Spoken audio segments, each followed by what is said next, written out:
बात को समझो। क्रियाशील मूलक क्या होता है, देखो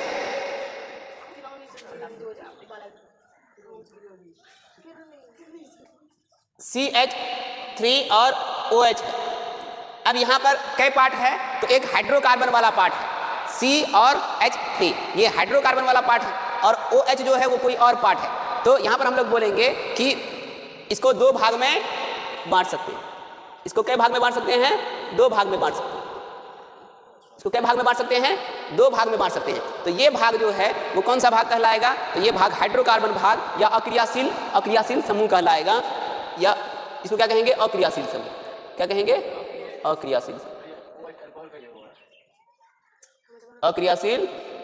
समूह।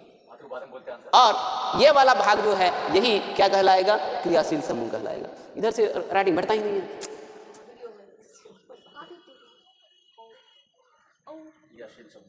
यही भाग क्या कहलाएगा, क्रियाशील समूह या क्रियाशील मूलक कहलाएगा। क्रियाशील समूह या क्रियाशील मूलक कहलाएगा। इतना बात समझ में आ गया।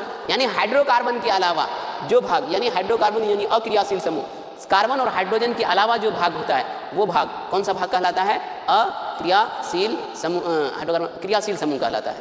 क्या कहलाता है, क्रियाशील समूह कहलाता है। तो यहाँ हम लोग बोलेंगे कि इसी से डिसाइड होता है कि उस यौगिक का कौन गुण होगा, कैसा गुण होगा, गुण धर्म कैसा होगा। तो यहाँ पर अगर कोई और चीज जोड़ देंगे तो गुण इसका बदल जाएगा, चेंज हो जाएगा।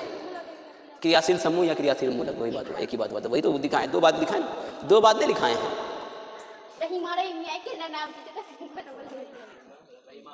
आई बात समझ में, काटो ना, ये बात समझ में आ गया।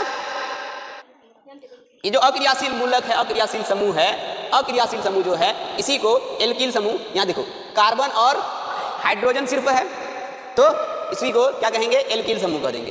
क्या कह देंगे, अक्रियाशील समूह को ही क्या कह देंगे, एल्किल समूह। क्या कह देंगे, एल्किल समूह।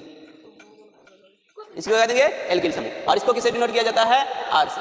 आर से, आर से, किसे, पगली से नहीं, आर से, पगली से नहीं, आर से लिखो।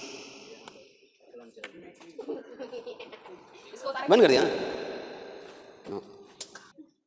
किसी कार्बनिक यौगिक में, किसी कार्बनिक यौगिक में, किसी कार्बनिक यौगिक में, किसी कार्बनिक यौगिक में उपस्थित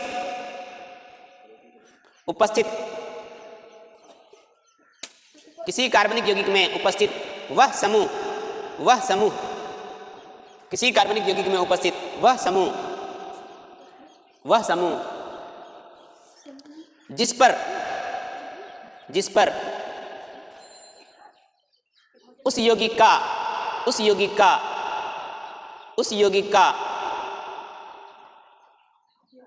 रासायनिक गुण निर्भर करता है, रासायनिक गुण निर्भर करता है, उस यौगिक का रासायनिक गुण निर्भर करता है।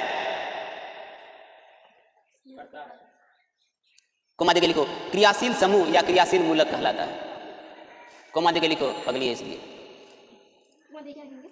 क्रियाशील समूह या क्रियाशील मूलक कहलाता है। क्रियाशील समूह या क्रियाशील मूलक कहलाता है।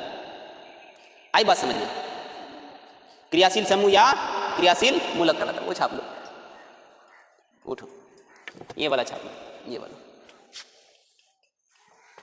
वाला चीज छाप लो।